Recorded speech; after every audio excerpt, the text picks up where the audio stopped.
Ethan Grayson was never one to believe in ghosts, spirits, or the supernatural. Raised in a family that valued logic, science, and reason, he dismissed every spooky tale he heard growing up as mere superstition.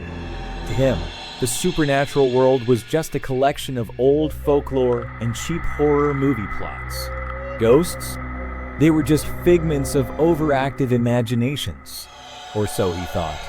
It was a weekend in late October when Ethan, still deeply rooted in his atheism and skepticism, decided to take a break from his busy life and surprise his girlfriend, Sarah. They had been dating for over a year, and with her birthday coming up, Ethan thought a little getaway would be the perfect gift. It would be just the two of them, a relaxing weekend in a small, rustic hotel on the outskirts of Phoenix, Arizona. A place far enough from the city to feel secluded, yet close enough for a short drive. Ethan had booked the hotel room under the pretense of giving Sarah a special surprise. He found a charming old-fashioned inn that had been around for decades. The building was small, tucked away behind the towering mesas of Arizona's desert landscape. It looked like the kind of place where time stood still, with antique furniture, wooden floors, and faded wallpaper that spoke of years gone by. Perfect for a quiet, intimate birthday celebration. As they pulled up to the hotel on the evening of Sarah's birthday, Ethan felt a sense of excitement. Sarah, with her warm smile and glowing enthusiasm, seemed equally thrilled. They entered the lobby, greeted by a kind, elderly woman behind the desk who handed them the key to room 217. Everything seemed normal. The dimly lit lobby had a cozy, inviting feel, and the old-fashioned wooden door creaked as it swung open to reveal their room. It was a small but beautifully decorated suite. The walls were adorned with framed pictures of desert landscapes, and the bed was covered with a heavy quilt that gave the room a homey, comforting atmosphere. The best part, however, was the small birthday surprise that Ethan had arranged. The hotel had already placed a cake on the small table by the window, surrounded by candles. The scent of vanilla and chocolate lingered in the air, and Sarah beamed with joy when she saw it. Ethan had also planned a small celebration, complete with a bottle of champagne that he had tucked away in his bag. "This is amazing, Ethan," Sarah said, hugging him tightly. "I love it." They spent the next few hours enjoying their time together, cutting the cake, sipping champagne, and laughing. It was just the two of them, far away from the distractions of work and daily life. Everything was perfect. After dinner, Sarah excused herself to the bathroom, saying she wanted to freshen up. Ethan, feeling content and relaxed, sat on the bed and lit a cigarette, staring out of the window at the vast, dark desert landscape. The night air was cool, and the silence outside was almost deafening. His thoughts drifted as the smoke curled up into the air, but his peace would soon be shattered by a sight that would haunt him for the rest of his life. As Sarah stepped out of the bathroom, something seemed off. She looked different. At first, Ethan thought he was just imagining it, but as she approached the bed, the unease in his stomach grew. Her hair was longer than it had been moments before, hanging down in thick, dark strands that seemed to shimmer unnaturally in the dim light. Her eyes were wide open, her pupils unnaturally large, and her once soft features now seemed contorted, almost grotesque. Ethan stared in disbelief, his cigarette falling from his hand as he stood up. "Sarah?" he asked, his voice shaking.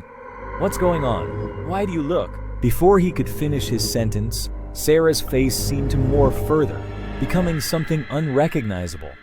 Her skin appeared ashen, her lips pulled into a twisted grin, and her eyes, now black as midnight, glared at him with an intensity that sent a chill down his spine. A veil, black and tattered, seemed to materialize over her face, and her once gentle features were replaced by the face of something dark, something unnatural. Ethan stumbled backward, hitting the wall behind him. "What is this? Sarah, what's happening?" he stammered, his heart racing. His mind was scrambling, trying to make sense of what he was seeing. Was this some kind of sick joke? But Sarah wasn't laughing.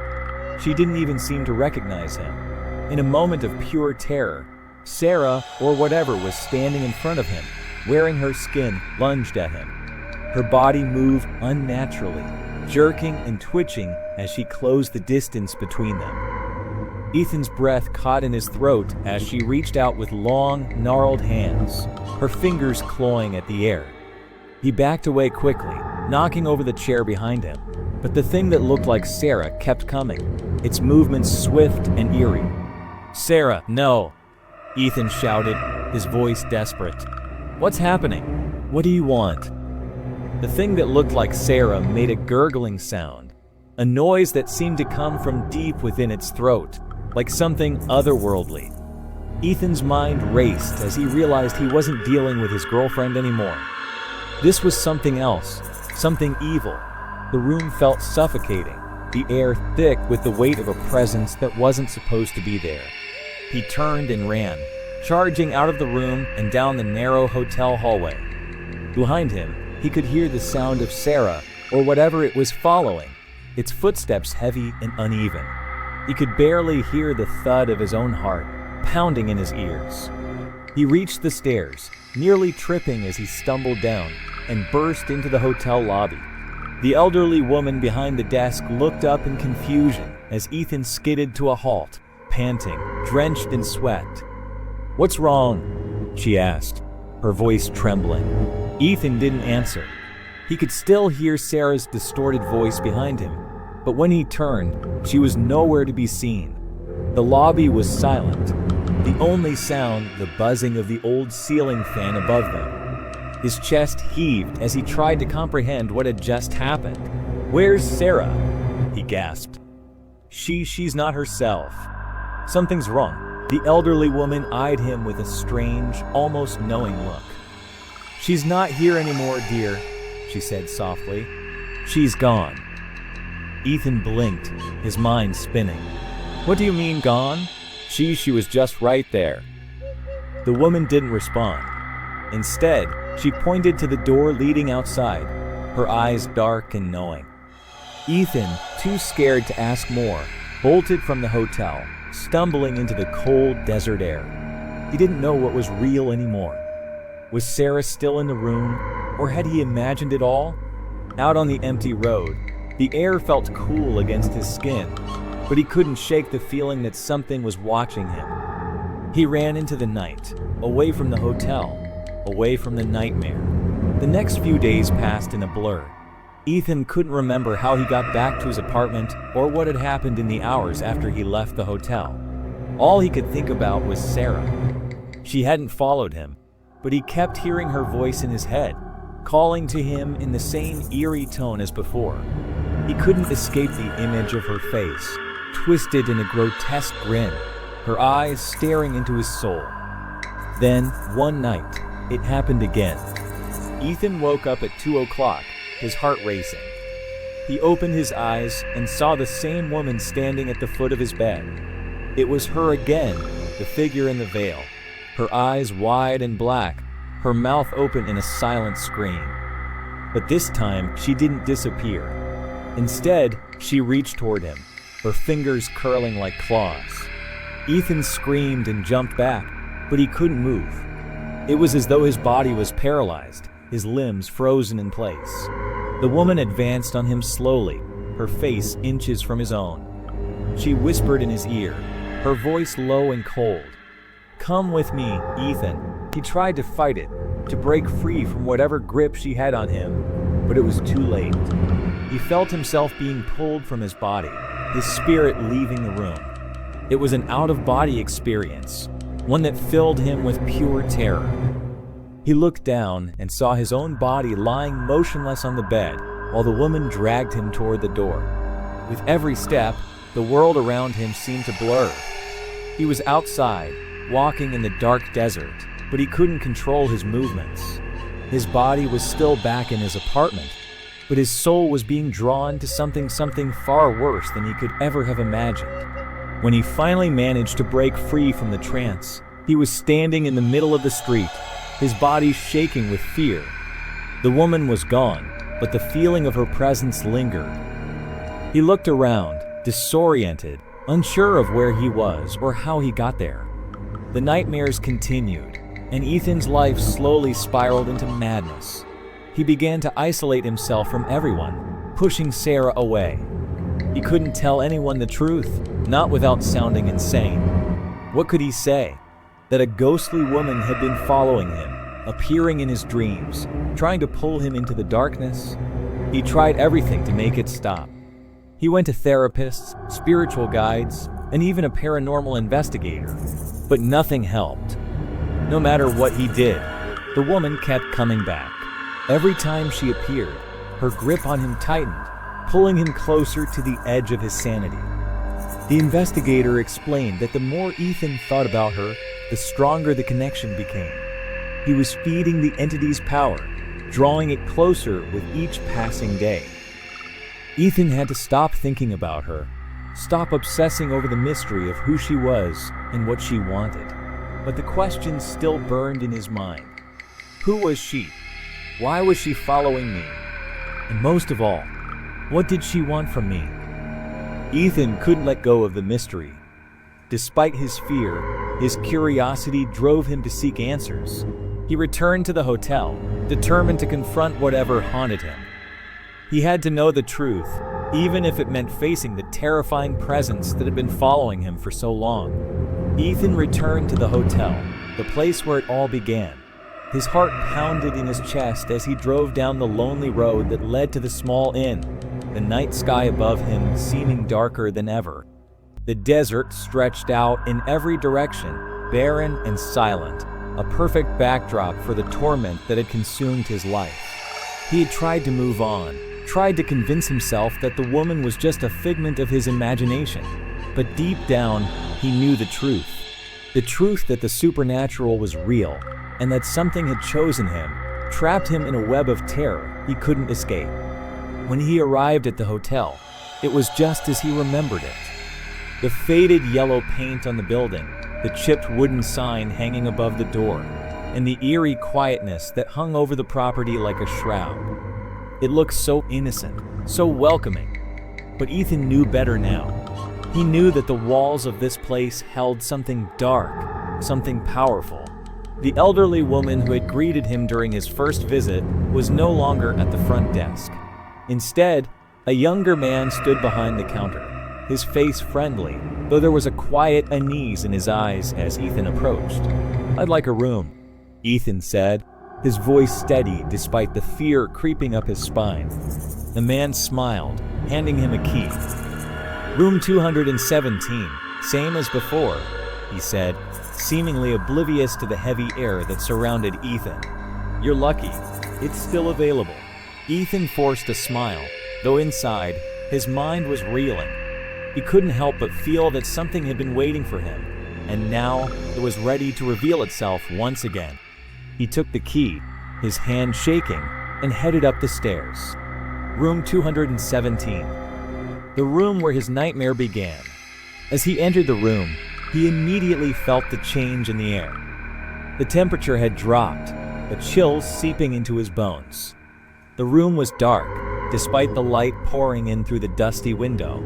The familiar smell of old wood and stale air was replaced by something more sinister, an almost metallic scent, like blood mixed with the musty odor of old fabric. Ethan stepped further into the room, his eyes scanning every corner, every shadow. He half expected to see the woman already standing in the doorway, her eyes locked onto his. But the room was empty. He let out a breath he didn't realize he'd been holding and closed the door behind him, locking it. For a moment, he stood there in silence, wondering if he had made a terrible mistake by returning. But the curiosity, the desperate need for answers, drove him forward. He couldn't go back, not now. Ethan moved towards the bed and sat down.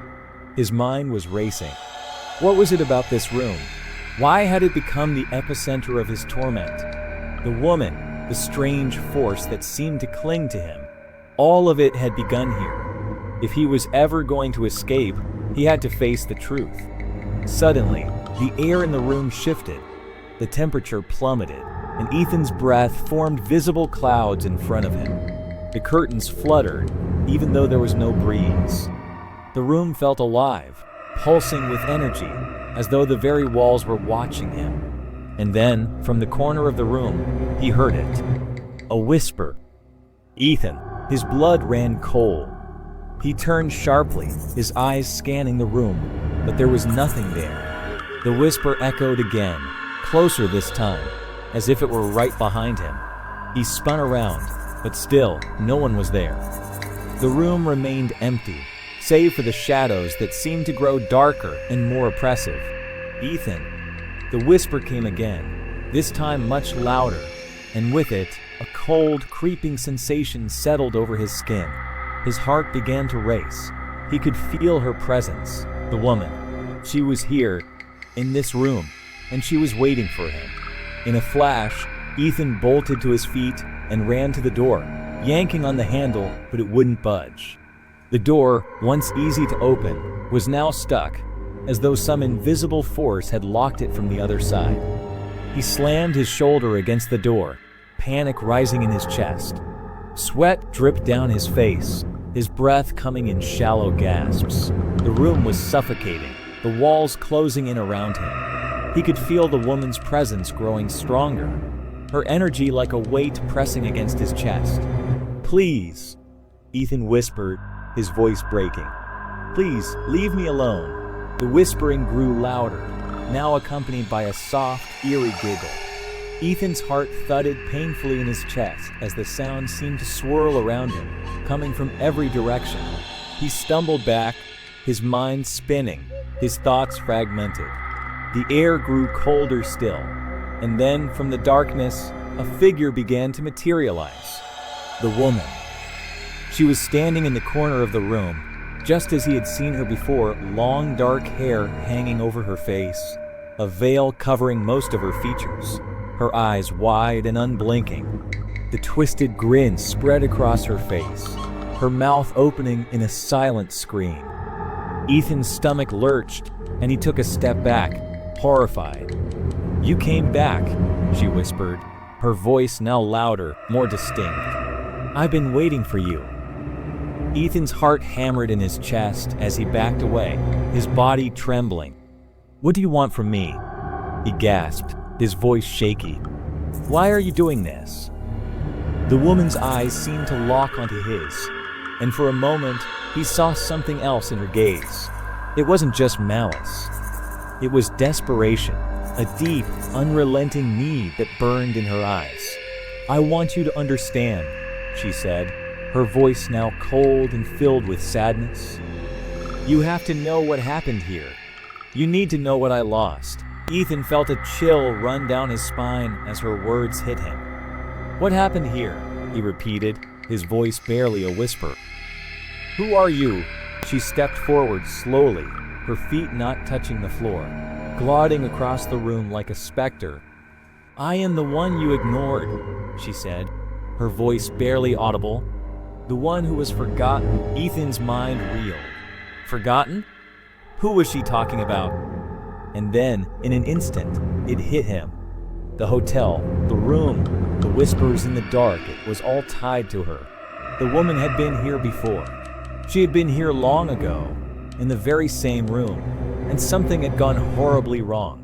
The truth of it, the reason she was now haunting him, was still unclear. But Ethan knew one thing for certain. He had walked into a trap. Before he could speak, the woman reached out with cold, clammy hands and grabbed him by the wrist. Her grip was iron tight, and Ethan gasped in pain as she pulled him closer. He tried to pull away, but her strength was overwhelming. Her eyes bored into his soul as she whispered once more, "You'll never leave until you know the truth." Suddenly, the world around Ethan seemed to shift. The room disappeared, replaced by a long-forgotten memory, a vision from the past. He saw himself, not as he was now, but as someone else, someone long gone. A feeling of cold dread washed over him as he witnessed the past unravel before him. He was standing in this same hotel room, only now it was different. The furniture was newer, the curtains clean and bright. But there was something else. There was a woman standing in the corner, just like the one who had tormented him. She was dressed in a fine dress, her hair long and flowing, and her face was filled with sorrow. She was crying, her eyes red from tears. Ethan could hear her voice, but it was muffled, as though coming from a great distance. "I lost him," she sobbed. "I lost everything." Ethan wanted to reach out to her, to comfort her, but he couldn't move. The scene around him was frozen, as if time had stopped. All he could do was watch as the woman's life fell apart, her grief consuming her. The vision shifted again. This time, he saw a man, dressed in dark clothing, walking away from the hotel. His face was cold, distant, as if he had no care for the woman who had loved him. The woman's cries echoed in the air, but the man didn't turn back. Ethan realized what had happened. The woman was betrayed, abandoned by the man she loved. She had died alone, consumed by grief and rage. And now she was bound to this place, forever trapped between the living and the dead. The vision faded, and Ethan was back in the room, his heart racing. The woman stood before him, her eyes filled with sorrow and anger. "I never got the chance to tell him," she whispered, her voice breaking. He never knew the pain he caused." Ethan's mind was spinning. He finally understood. The woman wasn't just a ghost. She was a soul trapped in torment, seeking justice for a betrayal that had happened long ago. And now she was tied to him. Somehow, he had become a part of her story, a piece of the puzzle that had to be solved. "I'm sorry," Ethan whispered, his voice trembling. "I didn't know. I didn't understand." The woman's eyes softened, and for a brief moment, the anger faded from her face. She released his wrist and took a step back, her figure beginning to fade into the darkness. "You can leave now," she said, her voice a faint echo. "But know this, I will never forget." And with that, she was gone, leaving Ethan standing alone in the room, his mind reeling from the revelation. Ethan never returned to the hotel after that night. The woman, the ghost who had tormented him, had finally found peace. But he knew that the mystery was far from over. The hotel, the room, and the woman's story were forever etched into his mind. He had learned the truth, and with it, he had finally been freed from the curse that had haunted him for so long. But the questions remained. Why had the woman chosen him? What other secrets lay hidden in the shadows of the past? And would he ever truly escape the ghost of the hotel room that changed his life forever?